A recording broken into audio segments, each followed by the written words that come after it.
Welcome to Kullu Usman TV. दोस्तों आज हम बात करने वाले हैं कुल्लू उस्मान 136 बोलम की दूसरे ट्रेलर के बारे में, यानी इसमें क्या क्या दिखाया गया है इसके बारे में हम आपको रिव्यू देंगे। अगर आप हमारे चैनल पे नहीं हो चैनल को सब्सक्राइब करके जाइएगा और वीडियो को फुल वॉच कर लीजिएगा। दोस्तों शुरू में उस्मान साहब कहता है कि हमारे आका रसूल सल्लम की फ़ौज की ग़ज़वा खंदक में हालात के मुतल्लिक़ सोचो।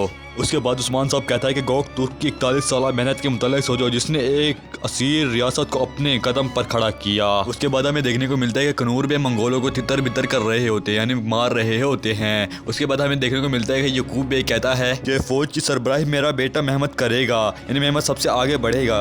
उसके बाद हमें नए सलेबी कमांडर देखने को मिलते हैं जो जंग के लिए रवाना होते हैं। उसके बाद सादत खातून को कहती है तुम वो गुरु बनोगी जो अलाउद्दीन को तुम्हारे बाबा के साथ जोड़ती है। उसके बाद मनून खातून होलो फेरा को कह रही होती है हम एक बाजीनी पर कभी भरोसा नहीं कर सकते। उसके बाद हमें देखने को मिलता है कि सादत खातून कहती है काश तुम मेरी बहू होती। उसके बाद हमें देखने को मिलता है उराना और महमद बासीनी कमांडरों से लड़ रहे होते हैं। उसके बाद महमद सेजलर को कहता है आज तक का सबसे अहम काम तुम्हारा मुंतज़िर है, कहता है तुम उरहान को मार डालोगे। उसके बाद सेजलर उरान बे की तरफ एक तीर फेंकता है, शायद ये उरान बे की तरफ ही होगा। उसके बाद हमें देखने को मिलता है उस्मान साहब कहता है क्योंकि आप लोग तो जंग चाहते हैं तो आए आपके लिए जंग हाजिर है। अब हम मंगोलों से भी सलीबियों से भी हालत जंग में हैं। उसके बाद ट्रेलर ख़त्म हो जाता है। अगर आपको वीडियो पसंद आई तो वीडियो को लाइक करके जाइएगा, हमारे चैनल को सब्सक्राइब कर लीजिएगा। थैंक यू, अल्लाह हाफ़िज़।